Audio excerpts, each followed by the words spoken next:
Let me share with you some words that some of you may or may not be able to relate to. I think some of you can recall when a number of years ago I rewrote the story, The Grinch That Stole Christmas, just reflecting on all of those things that show up in enormity at this time of year.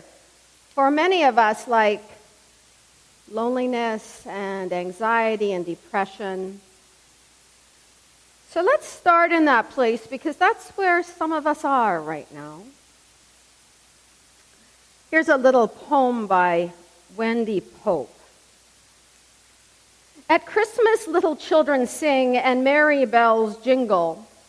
The cold winter air makes our hands and faces tingle, and happy families go to church and cheerily they mingle. And the whole business is unbelievably dreadful if you're single. And maybe not quite so cute, these words by Carrie Hudson. The thing about Christmas is that it highlights everything you do and do not have.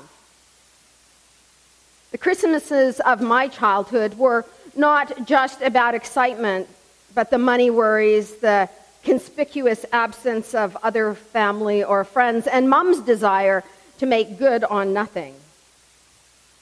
This created a volatile Christmas cocktail that in our house resulted in bursts of joy and small domestic wine-fueled explosions. Crying and plate smashing, everything upended and then put shakily back together half an hour later in time for the Queen's speech. In my late teens, I decided I hated Christmas. That memories of stomach-twisting anxiety superseded my memories of wrapping paper and visits to Santa. Then I fell in love and decided that perhaps it was safe enough to celebrate with my new partner and her warm, open family, and started to enjoy it a little. After we split in my early 30s, I often had invitations to friends' families, and I did try a few times. But I found that being around another family, feeling out of place and too eager to please, was exhausting and made me feel sad. It would take me until New Year just to recover. Besides, I wasn't an orphan. I had a family, just an incredibly complex one.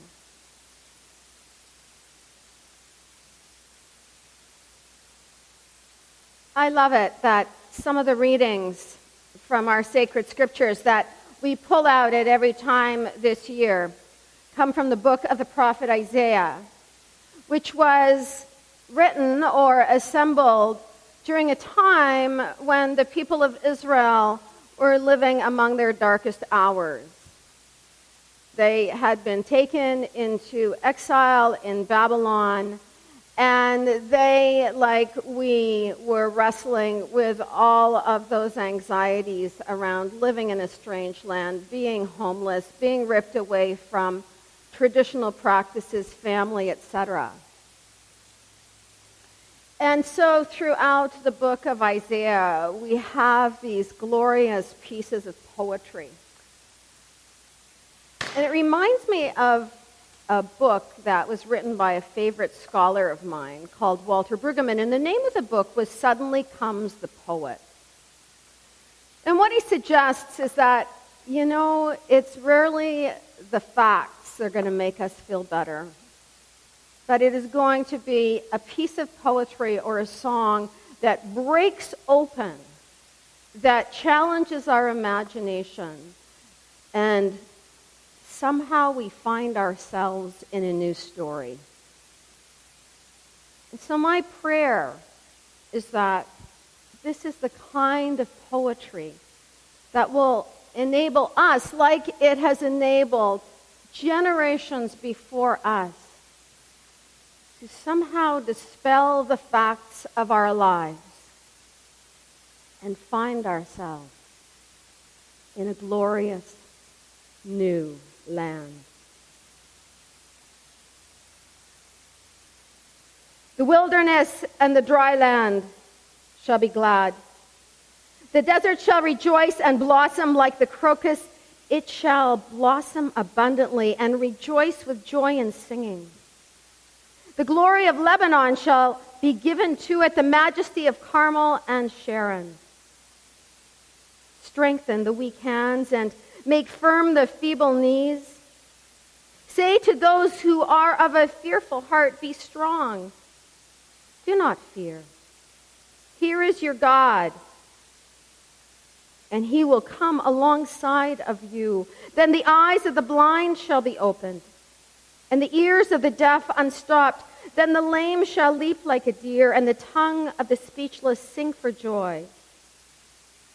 For waters shall break forth in the desert, and the burning sand shall become a pool, and the thirsty ground springs of water.